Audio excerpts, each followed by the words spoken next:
Hello, welcome to the world today on Channels Television. I'm Amarachi Ubani. Here's what's coming up within the half hour. Iran's foreign ministry confirms there is no deal imminent with the United States. Serbia's President Aleksandar Vučić speaks of the possibility of his resignation. Plus, emergency rescue team saves 17 tourists in flooding in China. Let's begin the world today. Iran says some progress has been reached in talks with the United States, but that a deal is not imminent. Speaking in Tehran, Foreign Ministry spokesperson Ismail Bagay said discussions are currently focused on ending the conflict rather than Iran's nuclear program. The remarks come amid mounting international pressure and renewed demands from President Donald Trump over regional security and nuclear concerns. With shipping disruptions and diplomatic tensions escalating, uncertainty continues to cloud the prospects for a wider agreement. Over the weekend, U.S. President Donald Trump has suggested the sides were closing a deal, even though he later said he had instructed negotiators not to rush into one. Earlier today, U.S. Secretary of State Marco Rubio told reporters in India he hoped there might be a deal today.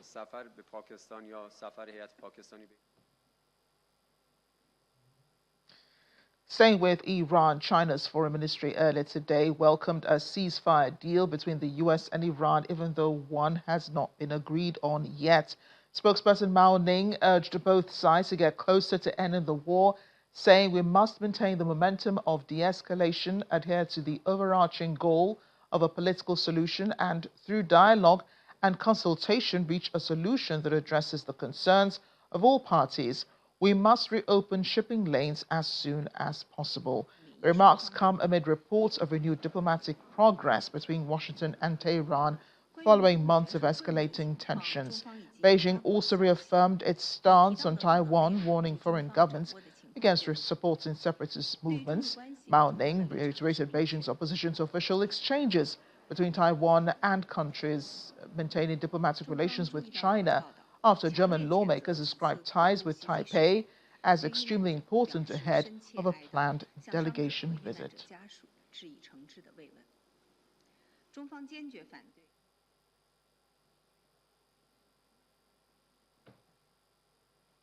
Let's begin now. Former Permanent Secretary at the Ministry of Foreign Affairs here in Nigeria, Ambassador Joe Keshi. He joins me from Abuja. Ambassador Keshi, thank you for joining us on the program today. Thank you, and nice to be with you. Yes, and it has become a bit frustrating, hasn't it, as we watch the U.S. and the Iranian officials maintain their grounds, refusing to compromise on a peace deal. What do you think the real issue is here? I think you are right when you use the word frustrating. I think it must be very, very frustrating for the President of the United States in particular, because for the last 3 or 4 weeks, he's been virtually negotiating with himself, telling us of progress made, progress not made, threatening to blow up the whole country again, and the Iranians not even responding to some of his mood swings. You know, but look, the real issue really is that the issues have changed from Iran being a security threat, having nuclear power, to and then threatening its neighbors, to the situation in the street, in the Hormuz Strait or the port of Hormuz. So these are the main issues currently on the table. And of course, there's the issue of the fact that the United States is holding some amount of money, huge sums of Iranian fund. And so all this mix has become very difficult to negotiate, especially the issue of Iranian having or not having nuclear, armament. Yeah, and for President Donald Trump, I know he's also been having conversations with the Israeli Prime Minister Benjamin Netanyahu. Yesterday, he had a conversation with him, I think, over the telephone, and Prime Minister Netanyahu was telling him, you cannot agree to a deal if Iran's nuclear program is not on the table, for them to have that stopped. So Israel has continued its attacks on Hezbollah. Do you think that, they're happy about what's going on between the U.S. and Iran because it provides a distraction to what they're doing in their attacks against Hezbollah and Hamas? Look, Israel cannot be happy with the situation. Bear in mind that it was Israel that actually got the United States into this mess. And as his security chiefs have told him, weeks before this, before he went to war, Donald Trump was aware of the fact that his security chiefs and military chiefs told him to ignore the rantings of the Israeli prime minister, that they've been hearing whatever the prime minister has been saying about Iranian threat since the 1980s. So it's not a new thing, but for whatever reason, Donald Trump decided to ignore the advice of his principal advisors and then decided to declare, war on Iran using the same argument that the same Americans used, when they went to Iraq. One would have thought that after the Iraq disaster, that the Americans would have learned a few lessons, not to jump to conclusions that they do not have enough evidence. But yes, and it also shows you that right now, Donald Trump probably thought initially that he had control over the Israeli prime minister, but it's becoming clear that he can't even control the prime minister, who on his own has self-interest in ensuring that the war continues. As long as there is a war, his case in court will never be brought, to an end. And that means that he remains prime minister until next year, or is it late this year, that there will be another election and which he would contest. I'm very sure of that, and tell the whole world or tell Israelis that he's the new Moses of their generation. And so he needs to continue to save them from being destroyed by an Arab crazy country called Iran. Ambassador, President Trump was in China a couple of weeks ago, and even though it had been thought that they would have conversations about Iran, I mean, we're still, on the fence about what exactly was achieved by that visit. But what role could China play in this? Apart from speaking from the sidelines, we've seen them call for both countries to pursue peace, but we also know that China is a big ally of Iran. So why wouldn't they intervene in the conflict? My problem with China is that China takes what's that word now? China plays its own game behind the scene. China is not interested in showing its hands, out to anybody. Even if they will intervene, they probably would talk to the Iranians as they have talked to the Americans. But the truth is that everybody knows that China is not interested in carrying anybody's headache, or as we say in Nigeria, taking Panadol for anybody, And so the game they play is, if they have the opportunity, and I'm sure they have, they'll probably be talking to their allied Iranians. But the truth of the matter is that they will not be forceful, as one will expect, for example, in advising the United States not to attack again and to continue to negotiate. Even if they had said that during the Trump's visit, the truth of the matter is that China, as I've always emphasized in our conversation, that they do not want themselves to be drawn into crisis like this. They take a long-term view of every situation they find themselves in, and they just waiting and preparing to capitalize on the fallout from this crisis. And that's why for a very long time, since the 90s, China has made up its mind that it's not going to play the role of a policeman in any crisis at all. And that's why they keep out of major conflicts, even when they are your strongest ally. They will talk to you. They will help you as much as they can. But that's all they will do. Beyond that, they stay on their own and watch events take care of themselves. So I'm sure a lot of Americans are wondering, if the U.S. president has gotten himself into a quagmire that he can hardly get out of. Do you think at the end of the day he'll be considered a hero to Americans, to the Iranians, to the free world? Amarachi, we've been following the opinion polls and the fact that where Trump today is in the opinion poll, there's no way he would come out of this war as a hero. He's already made a mistake in going into the war. He's made mistakes in the way he has handled the war. And the greatest problem, which everybody realizes is that, first time around, and I think I've emphasized this quite often, first time around, Trump had adults in the room that were able to talk him out, out of some of his very crazy ideas and things like that. But today, unfortunately, Trump just has all the yes men he can he can get and put them in place. You could see the controversy that has been generated by the fund he wants, approved by the Congress to pay rioters, who took part in, who felt they were weaponized or persecuted by the Biden administration. And at the end of the day, that fund is going to benefit Trump and his family and his organization. Now, the truth of the matter is that where Trump is today in the opinion poll, most Americans actually no longer approve of his presidency. Whether it's in the economic policy and whether it's in the handling of this war, most Americans are against the way he has handled this war.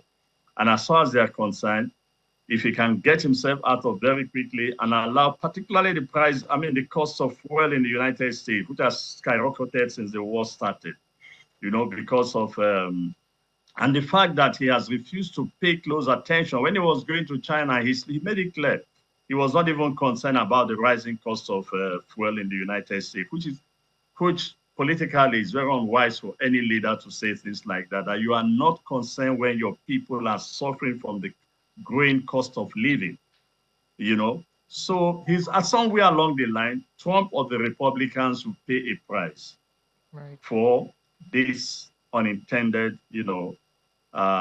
crisis that they brought upon the United States. And you know what's interesting? The United States has spent so much.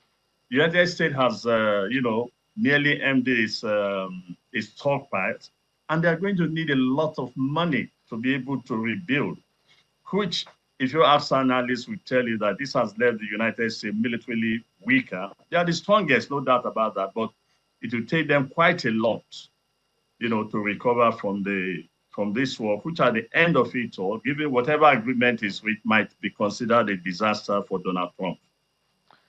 Ambassador Keshi, always a pleasure having you on the program, this one and all of our programs. Thank you again for speaking on this issue. Thank you for having me. We're off on a short break now, still ahead on The World Today. Well, there we have it. Football religion, it was, the scenario in a number of churches here in Nigeria. Arsenal fans wearing their jerseys to church, and not only that, giving thanks to God for the club's EPL win.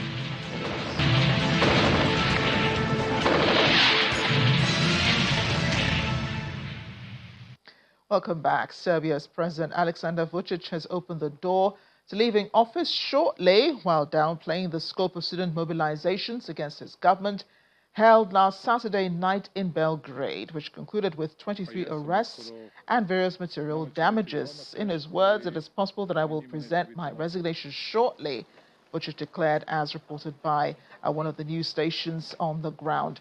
This was during an official visit to China, which will last from May 24th to the 28th.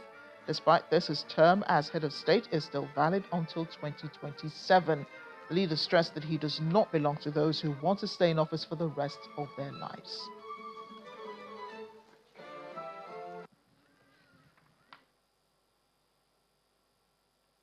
Well, President Vučić later praised Serbia's ironclad friendship with China during his visit to the Great Wall, calling for stronger ties with Beijing and thanking China for its support during difficult times. He said Serbia was profoundly grateful to China for standing by the country.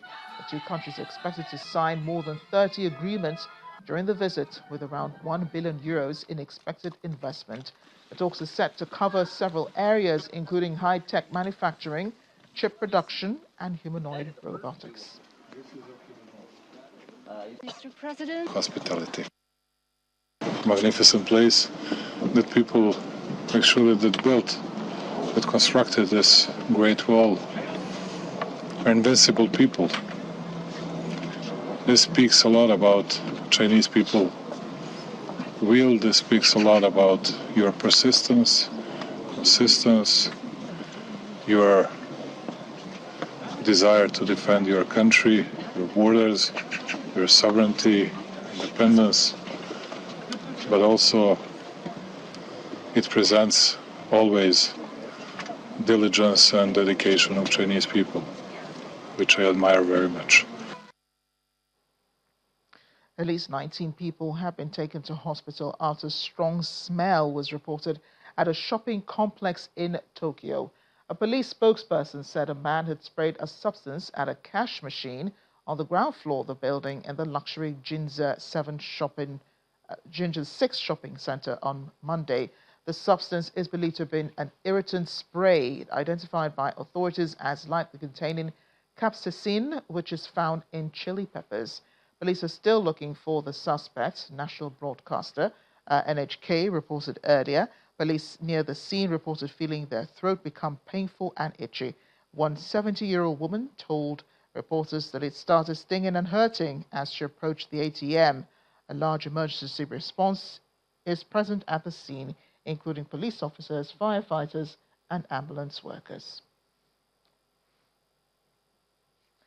Rescuers have saved 17 tourists, including several children, after they were trapped by flash floods in Lujitan Forest Park in Fuzhou, Fujian province in China on Saturday.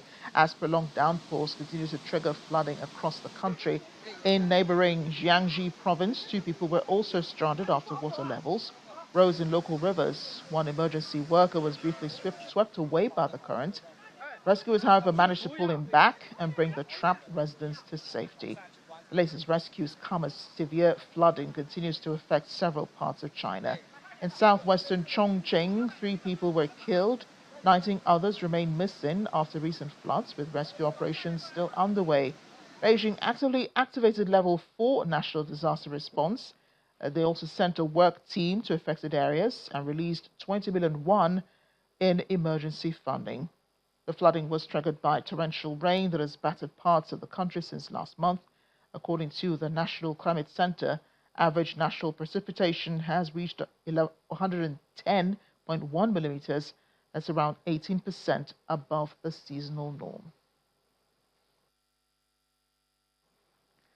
Anger is, however, growing over alleged safety violations in the wake of China's worst mining disaster in more than 15 years. At least 82 people were killed, more than 120 others injured after an explosion on Friday at the Liu Shengyu coal mine in Jiangxi province, the heart of China's huge mining industry. And for many in the country, the tragedy harks back to the 2000s, a period of regular, deadly coal mining disasters, which is widely thought to have been left in the past. Those concerns are now reignited and playing out on China's tightly controlled internet, with people calling for justice and questioning how this happened. According to them, it's so heartbreaking, so many precious lives lost. When will we truly put safety first? Authorities, however, say that the cause of the disaster is still under investigation. Initial findings, however, show Tongju Group, the company operating the privately owned coal mine, had committed serious illegal violations.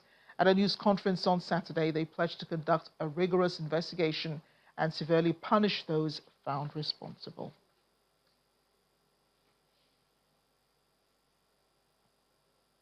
Nigeria's ambassador to the United States, Kayode Arre, has presented his letters of credence to U.S. President Donald Trump in a ceremony held at the White House.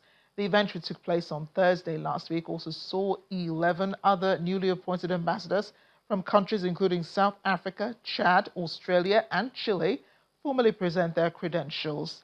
Arre, a retired Nigerian Army colonel and former Director General of the State Security Service, is one of Nigeria's most experienced security and intelligence officers, with a career spanning more than 3 decades.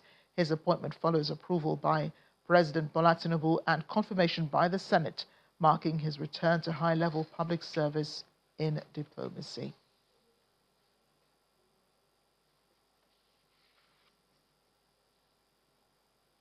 Well, universities in the country have been asked to reduce their dependence on government funding, but take advantage of the presence of alumni endowments and research grants.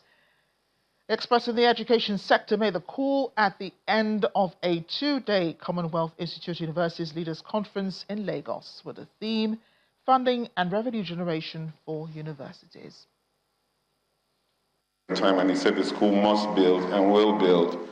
Leaders in the Nigerian university community are assembled in this room to look at how higher institutions in the country can be better funded.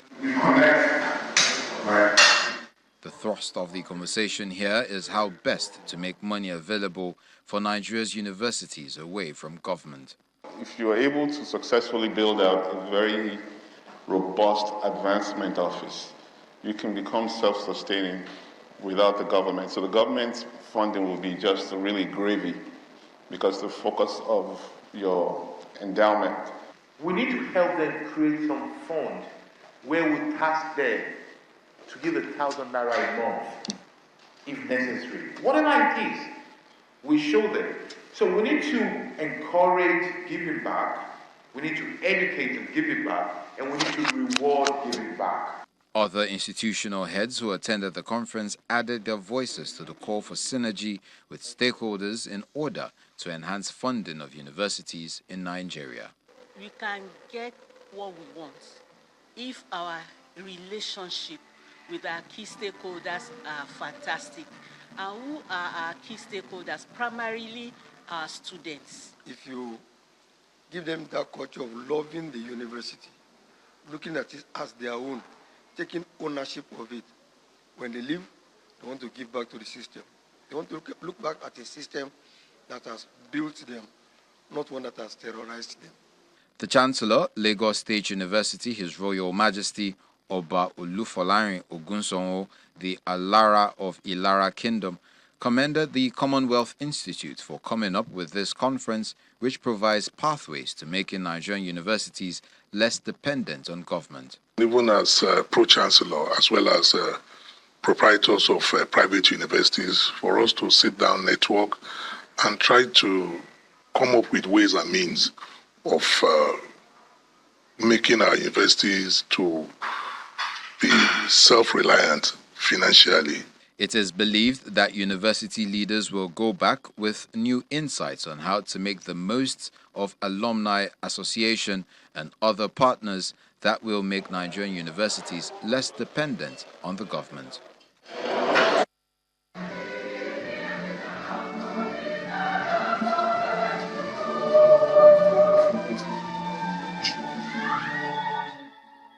Well, Arsenal fans have been ecstatic all weekend long following the presentation of the trophy after their win of the English Premier League for the first time. And this has happened in 22 years. So you must know Arsenal fans around you because they've been wearing their jerseys all weekend long. And even in church yesterday, they have been, presenting gifts to the church, just happy about it, having Thanksgiving services and all of that. This is one of the videos we found online. People bringing items for a Thanksgiving service and, of course, wearing the Arsenal jersey. Incredible, isn't it? And we're also worshippers, just dancing and praising. It's the first time I think we've seen this in a long time. People just, taking their fanship to a whole new level. In Kenya, however, people put aside their problems with the government to celebrate on the streets the club's 2-1 victory against Crystal Palace FC, ending 22 years of EPL drought. Fans marched, rode bikes, and drove cars as they headed towards the Arsenal club. Arsenal's title-winning season under coach Mikel Arteta comes after finishing top of the table with 85 points ahead of Manchester City. And as you see, there's some really ecstatic fans making a show of their club through the streets of Nairobi, Kenya, before ending up at the Arsenal club where they celebrated with drinks and just had a lot of fun.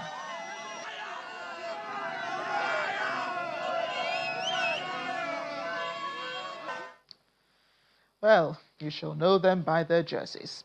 Thanks for watching The World Today. I'm Amarachi Ubani.